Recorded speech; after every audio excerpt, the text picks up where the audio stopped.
Hello दोस्तों, मैं जयकांत सैनी स्वागत करता हूं आपके अपने चैनल बात IQ में। हम डिस्कस कर रहे हैं राजस्थान पत्रिका न्यूज़पेपर जयपुर एडिशन 22 जुलाई। वीडियो के संबंध में कोई डाउट्स हो तो आप मुझे लिख सकते हैं कमेंट्स में और मुझे टेलीग्राम पर भी ज्वाइन कर सकते हैं। तो शुरू करते हैं आज का डिस्कशन बिना किसी देरी के। पेज नंबर में बात की जा रही है।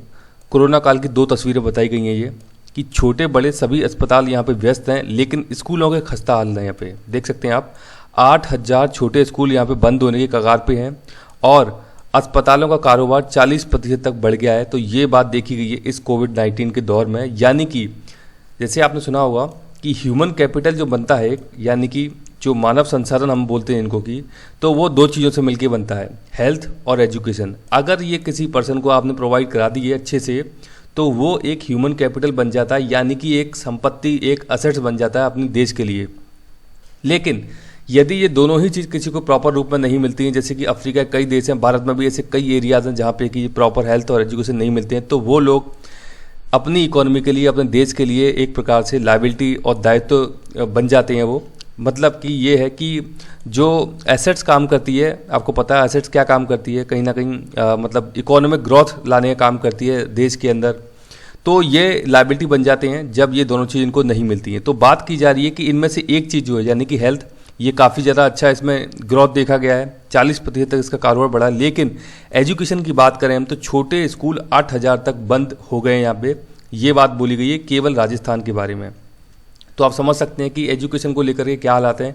हालांकि जो वर्चुअल एजुकेशन है वो भी स्टार्ट चल रही है, मतलब जो कोविड-19 के दौर में आपको पता है ऑनलाइन जो एजुकेशन दी जा रही है वो चल रही है, उसको किया भी जा रहा है। लेकिन ये सबके लिए संभव नहीं है। जो दूर दराज के एरियाज़ में रहने वाले जो आदिवासी लोग हैं, जो जिनका कि बहुत अच्छा कनेक्टिविटी नहीं है, जिनके पास संसाधन नहीं है, तो वो इससे अछूते रहे हैं इस प्रकार से एजुकेशन को लेने के लिए। और अभी नया पैटर्न ये भी देखने को आया कि अब जो मैक्सिमम बच्चे हैं वो सरकारी स्कूलों का रुख कर रहे हैं, क्योंकि उनके पेरेंट्स के पास फ़ी पे करने के लिए पर्याप्त संसाधन नहीं है। तो इस प्रकार की चीज़ें देखने को मिल रही हैं, तो इसके बारे में आपको आइडिया होना चाहिए। यहाँ बात की जा रही है चीन की। तो चीन के द्वारा दुनिया की सबसे तेज़ ट्रेन यहाँ पे स्टार्ट की गई है। इसकी रफ्तार बता रहे हैं 600 किलोमीटर प्रति घंटा की रफ्तार है। ये आप देख सकते हैं, इसकी पिक्चर है यहाँ पे, तो आप समझ सकते हैं कितनी फास्ट हो गई है, 600 किलोमीटर प्रति घंटा। यानी कि अगर आप राजस्थान में देखें हम, तो पूर्वी छोर जो है राजस्थान का, तो वहाँ से आप मतलब दक्षिण छोर तक जा सकते हो। हम उदयपुर की बात करें आराम से तकरीबन घंटे भर के अंदर। तो ये बात यहाँ पे की जा रही है इस ट्रेन की।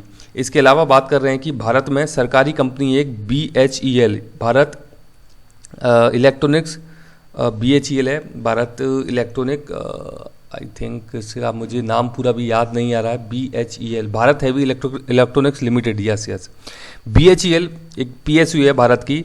तो ये स्विट्जरलैंड की कंपनी के साथ मिलकर ऐसी ट्रेन चलाने की तैयारी कर रहे हैं। तो मतलब भारत के अंदर भी ऐसी ट्रेन देखने को मिल सकती है, क्योंकि BHEL एक बड़ी कंपनी है, PSU है भारत की, बहुत अच्छा काम करती है। तो ये स्विट्जरलैंड की कंपनी के साथ मिलकर के इस प्रकार की ट्रेन चलाने का प्रयास भारत के अंदर भी किया जा रहा है। यहाँ बात की जा रही, ये आज का इम्पोर्टेंट आर्टिकल है, प्राइम आर्टिकल कह सकते हो आप इसे, काफ़ी लंबा है, काफ़ी लेंदी है ये, तो हम इसे डिटेल में चर्चा करेंगे। सहकारिता मंत्रालय की बात यहाँ पे की जा रही है। तो नया सहकारिता मंत्रालय और महत्वाकांक्षाएं व चिंताएं, इसके बारे में बात की जा रही है। सबसे इम्पोर्टेंट और सबसे पहली बात है कि सहकारिता मंत्रालय के मंत्री कौन है, तो ये है अमित शाह जी, जो कि होम मिनिस्टर भी हैं भारत के। तो ये सबसे इम्पोर्टेंट बात है इसमें। तो बात कर रहे हैं कि ऐसा नहीं कि निजी निवेश बुरा है, लेकिन कोऑपरेटिव को कमज़ोर करने और ख़त्म करने का खेल नहीं खेला जाए, यह भी देखना होगा। मोदी सरकार के कैबिनेट विस्तार से एक दिन पहले नई सहकारिता मंत्रालय के गठन की घोषणा की गई है। सामान्यतः यह प्रशासनिक अमले के पुनर्गठन का ही एक अंग माना जाता है, लेकिन सहकारिता मंत्री के नाम की घोषणा के साथ ही बहस छिड़ गई। कुछ शख्सियत तो ऐसी होती हैं जिनका नाम जुड़ने मात्र से छोटे से कार्य का महत्व बढ़ जाता है। संविधान के अनुसार सहकारी संघ राज्य का विषय है, ये इंपॉर्टेंट याद रखिएगा, ये पूछा जा सकता है। सहकारी संघ जो है वो स्टेट लिस्ट का विषय है। आपने सुना होगा 12 अनुसूचियां हैं, उसमें से 7वीं जो अनुसूची है वहाँ पे 3 सब्जेक्ट हैं। यूनियन लिस्ट है, एक स्टेट लिस्ट है, एक है कॉन्करेंट लिस्ट। तो सहकारी जो शब्द है ये स्टेट लिस्ट का भाग है, ये आप याद रखिएगा, इंपॉर्टेंट हो जाता है। तो केवल बहुराज्यीय सहकारी संघ ही केंद्र की सूची में आते हैं, यानी कि बहुराज्यीय सहकारी संघ, यानी कई सारे राज्यों से मिलकर के जो संघ बनते हैं सहकारी संघ, वो केवल केंद्र की सूची में आते हैं, ये भी याद रखिएगा। लेकिन सहकारी संघ जो है केवल वो राज्य की सूची में आते हैं, तो दोनों में डिफरेंस पता होना चाहिए।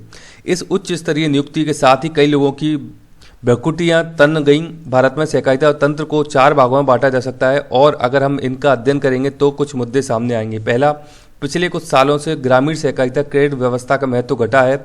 इसे प्रोत्साहन करने का अंतिम प्रयास करीब 15 साल पहले किया गया था, जब केंद्र ने वैद्यनाथन समिति गठित कर इसकी सिफारिश स्वीकार की थी। तब से कोई नीतिगत पहल नहीं की गई है, सिवाय इसके कि केरल ने उच्च वर्गीय को कोऑपरेटिव को एकीकृत कर केरल बैंक से जोड़ा और रिजर्व बैंक ने अन्य राज्यों को भी केरल मॉडल का अनुकरण करने को दिशा निर्देश जारी किए।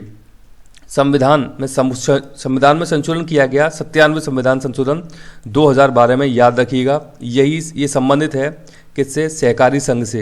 इंपॉर्टेंट हो जाता है ये संविधान का 97 संविधान संशोधन 2012 में।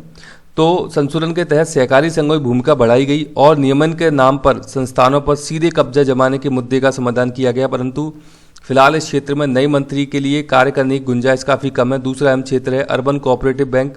बैंकिंग नियमन अधिनियम में हाल ही किए गए संशोधन और नियमन संदर्भ में बढ़ाई गई आरबीआई की भूमिका के चलते केंद्र सरकार प्रत्यक्ष से काफ़ी कम काम कर रही पाएगी। तीसरा क्षेत्र है माल सहकारिता का, जहां कार्य की गुंजाइश है। इसका कृषि से गहरा ताल्लुक है। ऐसे सहकारी संघों की सूची बनाई जा सकती है जो कोको, सुपारी, तिलहन, हैंडलूम व कृषि उत्पादों के क्षेत्र में कार्य कर रहे हो। यानी कि ये कुछ एरिया बताए गए हैं जिसके अंदर बात की जा रही है कि ये बात की जा रही है इनका कृषि से गहरा ताल्लुक हो सकता है माल सहकारिता की, यानी कि अब जो गुड्स प्रोड्यूस कर रहे हैं उसके बारे में बात की जा रही है। तो बात की जा रही है सुपारी, तिलहन, हैंडलूम व कृषि उत्पादों के क्षेत्र में कार्य कर रहे हो। लेकिन 2 विशिष्ट क्षेत्र हैं, चीनी के लिए महाराष्ट्र है और दूध के लिए गुजरात, कर्नाटक है। चौथा क्षेत्र है किसान उत्पादक संघ, यानी कि एफपीओ की बात की जा रही है, जो किसानों के द्वारा उत्पादन किया जाता है, उसका एक संघ है। कंपनी अधिनियम के तहत आने वाले इन दिनों संघों को राज्य से केंद्र के अधीन कर दिया गया। हाल ही गृह स्वास्थ्य देखभाल, कृषि और शिक्षा के केंद्रीकरण को लेकर जो कुछ हुआ उसे देखते हुए राज्य अंतर्गत विषयों के अधिकाधिक केंद्रीकरण के संदर्भ में एफपीओ का विषय केंद्र के अधीन लाना कोई आश्चर्य की बात नहीं है। यानी कि आपने सुना होगा कृषि सेक्टर के अंदर काफ़ी 2-3 इसके अंदर बिल लाए गए जिसका कि विरोध वर्तमान में भी जारी है। वहाँ पे बात की जा रही है कि जो एफपीओ है उसको केंद्र के अंदर लाया गया जो कि राज्य का विषय था। इसके बारे में चर्चा की जा रही है। इससे अमूल जैसे संगठनों का केंद्रीकरण हो सकता है। अमूल आपको पता है बहुत पुराना उदाहरण है सहकारिता का भारत के अंदर। दूध आप जानते हैं अमूल का मतलब फेमस है पूरी भारत के अंदर अमूल का जो दूध है। तो बात कर रहे हैं कि अमूल जैसे संगठनों का केंद्रीकरण हो सकता है जो कि गुजरात स्थित कोऑपरेटिव है और समूची मूल्य श्रृंखला में राष्ट्रीय स्तर पर उपस्थिति रखता है। चीनी के संदर्भ में भी ऐसा ही हो सकता है। राष्ट्रीयकरण केंद्रीकरण के इस तरीके का विरोध होना चाहिए। वित्त मंत्री ने सोशल स्टॉक एक्सचेंज बनाने की घोषणा की है, तो ये भी आपको पता होना चाहिए। सोशल स्टॉक एक्सचेंज बनाने की घोषणा की है वित्त मंत्री जी ने।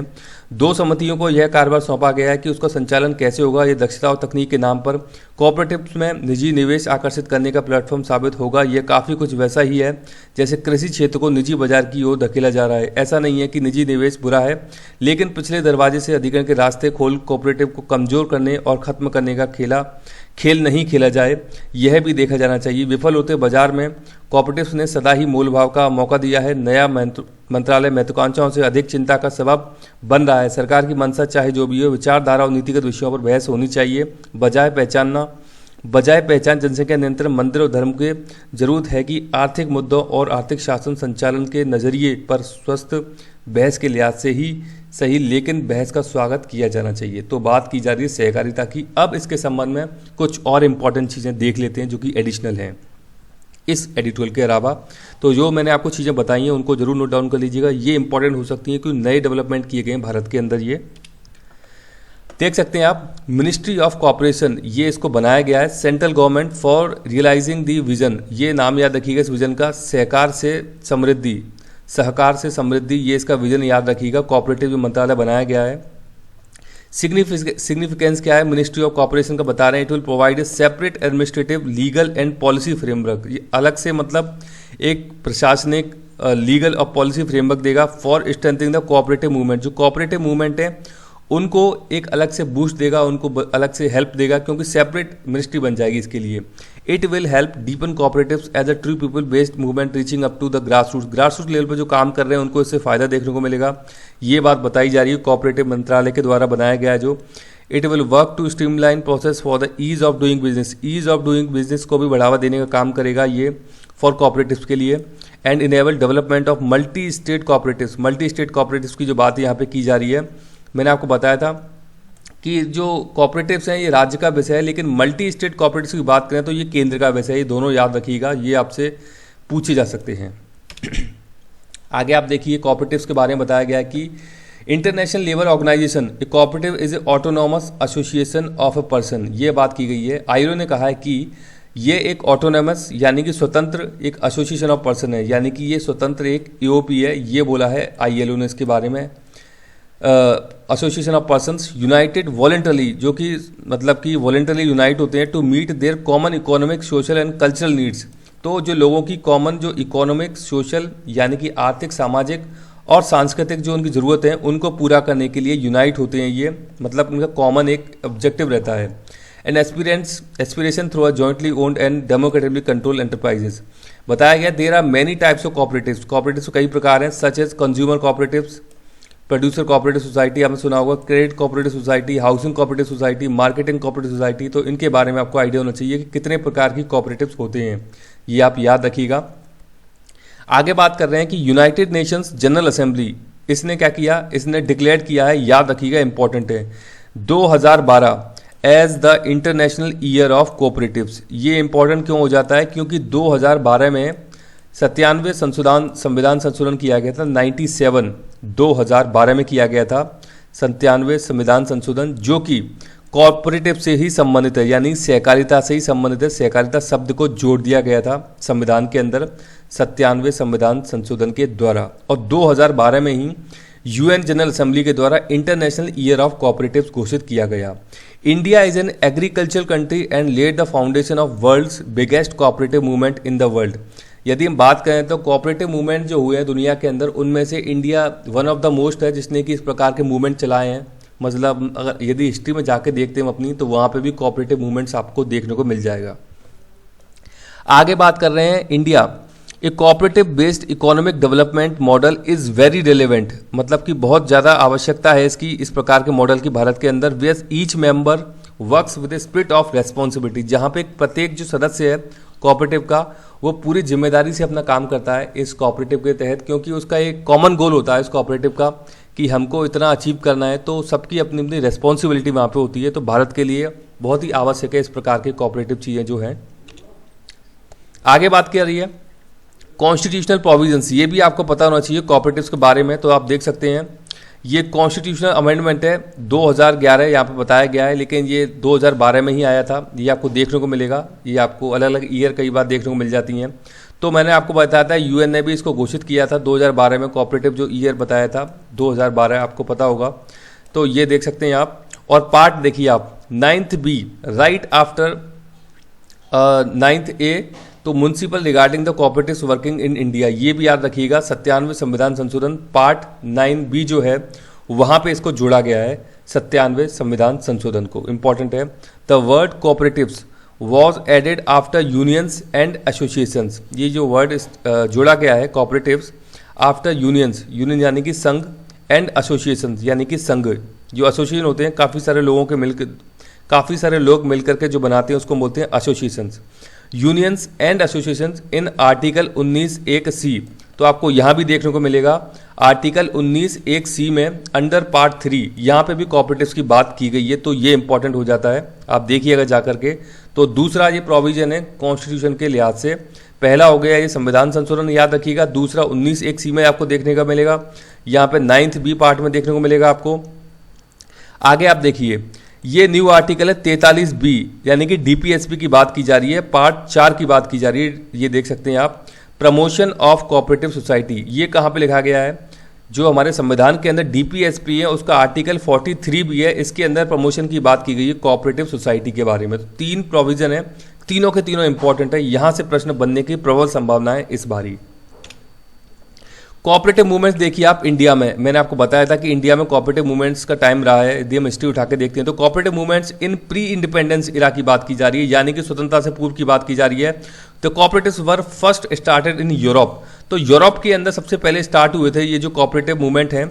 And the British government replicated it in India to mitigate the miseries of the poor farmers, particularly harassment by money lenders. तो बात की जा रही है सबसे पहले स्टार्ट किया था ये कोऑपरेटिव मूवमेंट्स यूरोप के अंदर, लेकिन यूरोपियंस के द्वारा भारत में शासन किया गया और ये चीज़ें भारत के अंदर भी लाई गई यूरोपियंस के द्वारा। जो मनी लेंडर्स हुआ करते थे, सेठ साहूकार पुराने समय में, इनके द्वारा शोषण किया जाता था लोगों का, जो गरीब लोग हैं गांव के अंदर, देहात के अंदर, तो वहाँ पे ये काफ़ी ज़्यादा यूजफुल हुआ करते थे इस प्रकार के जो कोऑपरेटिव मूवमेंट्स हैं। The term cooperative society came into existence when the farmers of Pune and Ahmednagar, यानी कि महाराष्ट्र की बात हो रही है, आप समझिए कि जो टर्म बता रहे हैं, टर्म यानी कि ये जो शब्द है cooperative society came into existence, कब आया ये एग्जिस्टेंस में, कि फार्मर थे पुणे और अहमदनगर के, spearheaded an agitation against the money lenders who were charging exorbitant rates of interest, यानी कि जो मनी लेंडर थे, जो सेठ साहूकार थे, उनके द्वारा बहुत ज़्यादा बढ़ी हुई कीमतों पर इंटरेस्ट वसूल किया जा रहा था। तो इनके खिलाफ इनके द्वारा एजिटेशन किया गया है पुअर किसानों के द्वारा, जो कि पुणे और अहमदनगर के थे। तब ये शब्द निकल के आया था, the term cooperative society came into existence. तो कोऑपरेटिव जो सोसाइटी हैं, तब ये शब्द निकल कर आया था, जबकि इन गरीब किसानों के द्वारा इनके लिए विरोध प्रदर्शन किया गया था। बात की जा रही है British government came forward and pass 3 acts, British government के द्वारा 3 एक्ट पास किए गए। The Deccan agriculture relief act, ये है 1879 का, the Deccan agriculture relief act 1879, the land improvement loan act 1883, the agriculturist loan act 1884। तो ये आप याद रखिएगा, इस प्रकार के एक्ट भी पारित किए गए, ये कोऑपरेटिव से ही संबंधित हैं, तो ये भी इंपॉर्टेंट हो जाते हैं, पूछा जा सकता है, क्योंकि कोऑपरेटिव मूवमेंट की बात चल रही है इंडिया के अंदर। ब्रिटिश टाइम में ये कुछ इंप्रूवमेंट, कुछ डेवलपमेंट किए गए थे इसको लेकर के। The first credit cooperative society was formed in banking, तो पहली जो क्रेडिट कोऑपरेटिव सोसाइटी है वो बैंकिंग में फॉर्म की गई थी 1903 में, with the support of government of Bengal, Bengal की सरकार की सहायता से। It was registered under the friendly society act of the British government, तो ब्रिटिश सरकार का जो फ्रेंडली सोसाइटीज एक्ट था उसके तहत जो फर्स्ट क्रेडिट कोऑपरेटिव सोसाइटी यहाँ पे बनाई गई थी 1903 में। But the enactment of the cooperative credit societies act 1904 gave cooperative a definite structure and shape, तो बाद में इसमें कुछ डेवलपमेंट हुए, इसके बाद में ये जो बनी थी यहाँ पे क्रेडिट कोऑपरेटिव सोसाइटी 1903 में, उसके बाद कुछ और इसमें चेंजेस, कुछ डेवलपमेंट हुए, तो बात की जा रही है 1904 की। फिर ये 1919 की हम बात करें तो cooperation became a provincial subject, provincial का मतलब है यहाँ पे कि राज्य, यानी कि स्टेट का सब्जेक्ट बन गया 1919 में। Cooperation become a provincial subject and the provinces were authorised to make their own cooperative laws under the Montagu Chelmsford reforms, ये भी इंपॉर्टेंट हो जाता है। 1919 का मॉन्टेग्यू चेम्सफोर्ड जो रिफॉर्म्स था उसके तहत क्या किया गया था, उसी के तहत जो कोऑपरेटिव जो शब्द है, कोऑपरेटिव जो फॉर्म किया गए थे, जो उनको राज्य के अंदर ला दिया गया, यानी कि राज्य सरकार उनके संबंध में कानून बनाने की हकदार होगी, जो कि वर्तमान में बात की जा रही है। मैंने आपको बताया था मल्टी सेक्टरल जो कोऑपरेटिव्स की बात की गई है वो केंद्र सरकार के अधीन है, लेकिन जो कोऑपरेटिव्स हैं वो राज्य सरकार के अधीन है। तो ये 1919 के एक्ट के तहत ही इसको किया गया था, ये बात बताई जा रही है। The categorisation carried on to the government of India act 1935, तो गवर्नमेंट ऑफ इंडिया एक्ट है 1935 का, यहाँ पे कैटेगराइजेशन भी किया गया था कोऑपरेटिव्स को लेकर के। 1942 में the government of British India enacted the multi unit cooperative societies act, तो multi unit cooperative societies act कब इनेक्ट किया गया था, लागू किया था 1942 में, to cover cooperative societies with membership from more than 1 province, मतलब एक से ज़्यादा जो राज्य हैं उनसे उनके मेंबर होंगे, तो उस चीज़ को यहाँ पे लागू किया गया था। With member from more than 1 province का मतलब है एक से ज़्यादा राज्यों से उसके सदस्य होंगे, तो मल्टी यूनिट कोऑपरेटिव सोसाइटी उनका बोला गया था 1942 के अंदर। आगे देखते हैं कोऑपरेटिव मूवमेंट्स इन पोस्ट इंडिपेंडेंस, यानी स्वतंत्रता के बाद क्या कोऑपरेटिव मूवमेंट रहे हैं। तो after independence cooperatives became an integral part of 5-year plan, तो पंचवर्षीय योजनाओं का इंपॉर्टेंट हिस्सा बन गए कोऑपरेटिव जो प्लान है, कोऑपरेटिव मूवमेंट है भारत के अंदर। 1958 की बात करें तो नेशनल डेवलपमेंट काउंसिल जो है NDC had recommended a national policy on cooperative, तो कोऑपरेटिव्स के लिए नेशनल पॉलिसी रिकमेंड की थी एनडीसी ने, पता होना चाहिए। Also for training of personal and setting up of cooperative marketing societies, cooperative marketing societies बनाने के लिए रिकमेंडेशन की थी, और जो लोग हैं उनको ट्रेनिंग देने की बात भी की थी। तो national cooperative development corporation A स्टेटरी corporation was setup under national cooperative development corporation act 1962। तो इंपॉर्टेंट ये हो जाता है कि national cooperative development corporation act आया गया 1962 में, इसके तहत नेशनल कोऑपरेटिव डेवलपमेंट कॉर्पोरेशन को बनाया गया, लेकिन वर्तमान में इसके लिए मिनिस्ट्री भी बना दी गई है, ये बात बता रहे हैं। 1984 में देखें तो parliament of India enacted the multi state cooperative societies act. ये आप देख सकते हैं 1984 में लाया गया multi state cooperative societies act को to remove the plethora of different laws governing the same types of societies. यानी कि आपको पता है कि ये जो कोऑपरेटिव वाला काम है ये राज्य के अधीन था, लेकिन ये मल्टी स्टेट वाला काम जो है ये केंद्र के अधीन है। तो काफ़ी सारे लॉज हैं अपने अपने स्टेट के, तो उस लिथोरा ऑफ डिफरेंट लॉज यानी कि जो कई सारे लॉज होते थे अलग अलग स्टेट के, तो वो मतलब आप समझ सकते हैं कन्फ्यूजन वाली स्थितियाँ हो जाती हैं। तो उसको रिमूव करने के लिए, हटाने के लिए इस प्रकार की चीज़ें लाई गई multi state cooperative societies act बात कर रहे हैं ये। The government of India announced national policy on cooperatives. National policy on cooperatives कब लाई गई? 2002 में लाई गई गवर्नमेंट ऑफ इंडिया के द्वारा। ये भी आपको पता होना चाहिए। यहाँ पे आगे आप देख सकते हैं कि इसके इंपॉर्टेंस ऑफ कोऑपरेटिव्स के क्या है। कोऑपरेटिव्स की इंपॉर्टेंस भी आपको पता होना चाहिए। It provides agriculture credits end funds, यानी कि कृषि के क्षेत्र में ये क्रेडिट यानी क्रेडिट और फंड्स प्रोवाइड कराने का काम करती है। State and private sectors have not been able to do very much, जहाँ पर कि राज्य और प्राइवेट जो है वो नहीं कर पाते हैं। तो कोऑपरेटिव वहाँ पे जो गरीब लोग हैं उनको जैसे कि अपने कृषि में कुछ चीज़ें उगानी है, पैदा करनी है, उनके लिए लोन देना, उनके लिए क्रेडिट देना, उनके लिए फंड देना, तो इस प्रकार के काम करते हैं cooperatives. It provides strategic inputs, यानी कि योजनागत इनपुट्स भी प्रोवाइड कराते हैं cooperatives for the agriculture sector. Consumer societies meet the consumption requirements at concessional rates, तो काफ़ी सस्ते अच्छे रेट पे ये प्रोवाइड कराते हैं strategic inputs. It is an organisation for the poor who wish to solve their problems collectively. जो गरीब लोग हैं उनकी जो प्रॉब्लम्स है उनको सॉल्व करने का काम, उनको समाधान देने का काम करती है जो कोऑपरेटिव्स, लेकिन कैसे? कलेक्टिवली, यानी कि ग्रुप में, ना कि किसी इंडिविजुअल के लिए। It soften the class of conflicts. जो क्लास ऑफ कन्फ्लिक्ट्स हैं, कोई नीचे तबके का आदमी है, कोई ऊंचे तबके का आदमी, आपको पता है ना कई सारी जाति प्रथाएं हमारे यहाँ पे समाज के अंदर, तो उनको नीचे दिखाना, उनको पैसे नहीं देना जो ज़रूरत है उनके हिसाब से, ज़्यादा ब्याज दर वसूल करना। तो soften the class conflicts and reduce the social cleavage, इसकी बात यहाँ पे की जा रही है। Reduce the bureaucratic evils. जो ब्यूरोक्रेटिक एवल्स हैं आपको कई बार आपको देखने को मिल जाता है, जो लाल फीताशाही और बाबूगिरी जो चलती है, गरीब लोगों तक चीज़ें नहीं पहुंच पाती हैं, उसको यहाँ पे हटाने का काम करता है ये कोऑपरेटिव्स, रोकने का काम करता है। It overcomes the constants of agriculture development. तो एग्रीकल्चर जो कृषि का डेवलपमेंट है, विकास है, उसमें जो दिक्कतें आती हैं उसको कहीं ना कहीं समाधान देने का काम भी करती है कोऑपरेटिव। एक conducive environment for small and cottage industries. Cottage और स्मॉल इंडस्ट्रीज जो हैं उनके लिए बहुत अच्छा एक सूटेबल एनवायरनमेंट देने का काम करती हैं जो कोऑपरेटिव्स। इसके साथ साथ कुछ चैलेंजेस भी हैं, ये भी आपको पता होना चाहिए। जब आप आंसर राइटिंग करते हैं तो आपको क्रिटिकली एग्जामिन करना होता है कई सारी चीज़ों को। तो चैलेंजेस क्या हैं? मिसमैनेजमेंट है, मैनिपुलेशन है, डेटा के साथ में मैनिपुलेशन करते हैं, लोगों तक चीज़ नहीं पहुंच पा रही है। लैक ऑफ अवेयरनेस है, लोगों को पता नहीं है, कोई ज़्यादा अवेयरनेस नहीं है। रेस्ट्रिक्टेड कवरेज है इसकी, मतलब ज़्यादा लोगों तक इसकी पहुंच नहीं है। और फंक्शनल वीकनेस है।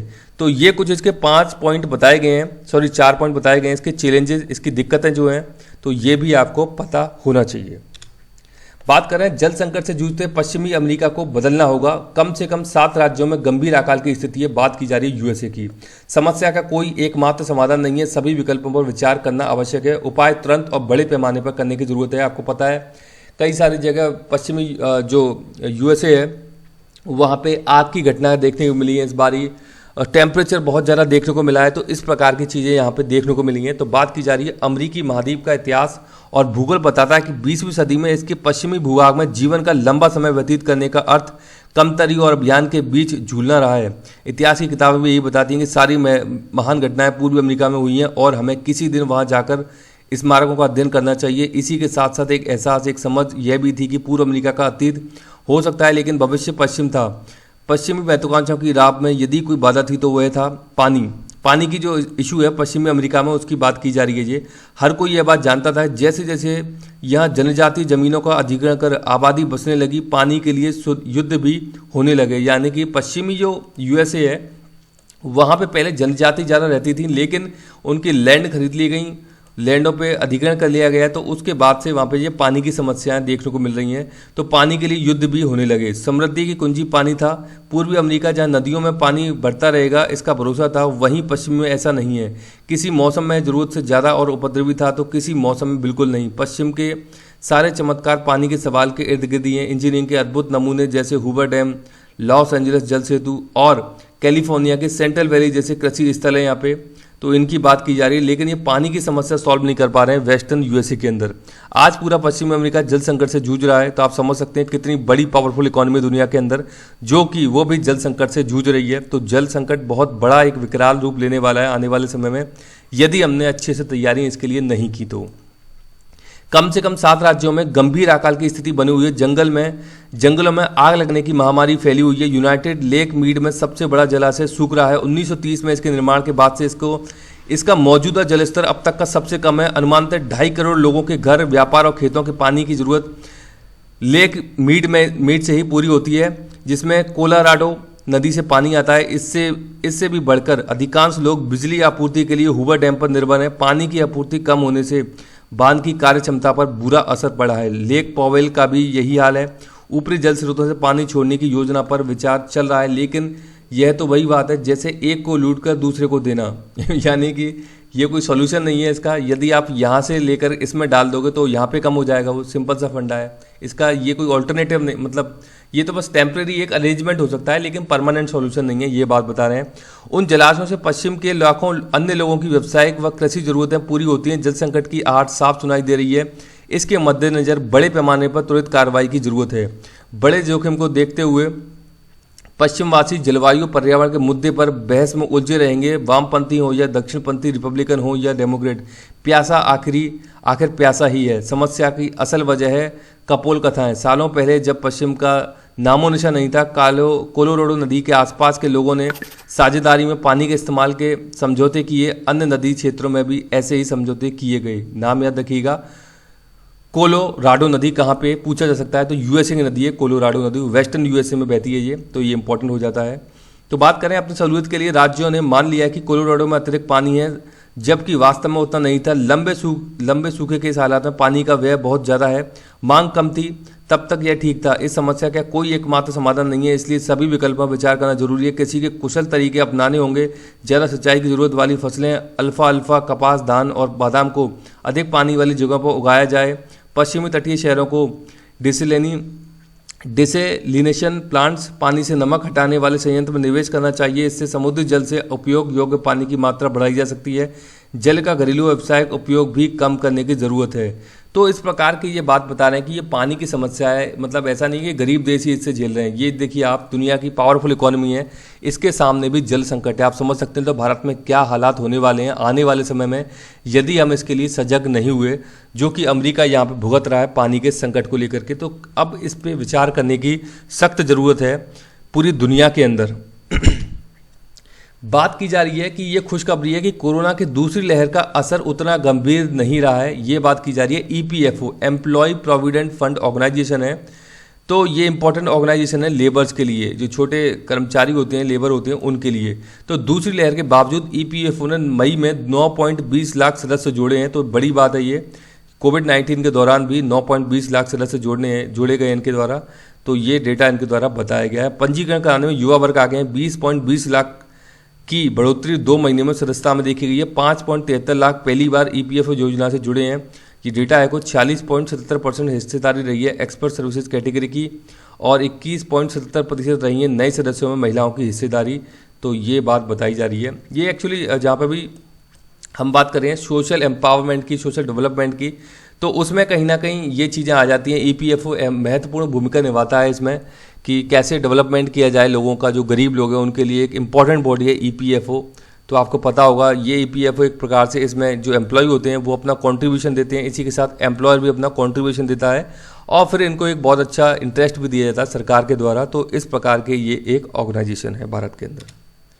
बात की जा रही है, बड़ा कदम है, आईओसी बनाएगी पहला हरित हाइड्रोजन संयंत्र। हरित यानी कि ग्रीन, और हाइड्रोजन संयंत्र बनाने वाली है आईओसी। तो देश की सबसे बड़ी तेल कंपनी आईओसी स्वच्छ ऊर्जा की बढ़ती मांग को पूरा करने के लिए अपनी मथुरा रिफाइनरी में देश का पहला ग्रीन हाइड्रोजन संयंत्र स्थापित करेगी। याद रखिएगा, मथुरा रिफाइनरी श्री कृष्ण की नगरी है, उत्तर प्रदेश में है मथुरा, तो वहाँ पे इनकी रिफाइनरी है, वहाँ पे हरित हाइड्रोजन संयंत्र लगाने जा रही है, पहला होगा, जो कि इसीलिए इंपॉर्टेंट हो जाता है। तो इंडियन ऑयल कॉर्पोरेशन की बात की जा रही है। आईओसी के अध्यक्ष श्रीकांत माधव वैद ने कहा कि कंपनी का मकसद अगले 10 वर्षों में पेट्रोकेमिकल्स, हाइड्रोजन और इलेक्ट्रिक मोबिलिटी में पैठ बनाना है। तो ये बात बताई गई है, इसके बारे में आइडिया होना चाहिए। हरित हाइड्रोजन संयंत्र। एरियल हेनरी बने हैं हैती के नए पीएम। तो हैती काफ़ी ज़्यादा चर्चा में रहा है, यहाँ के प्रेसिडेंट की हत्या कर दी गई लोगों के द्वारा। पोर्ट ओ प्रिंस इसकी कैपिटल है, तो ये इंपॉर्टेंट हो जाती है। तो यहाँ पे नए पीएम बने अभी राष्ट्रपति जोवेनेल मोइस की हत्या कर दी गई। नाम याद रखिएगा, ये पूछा जा सकता है।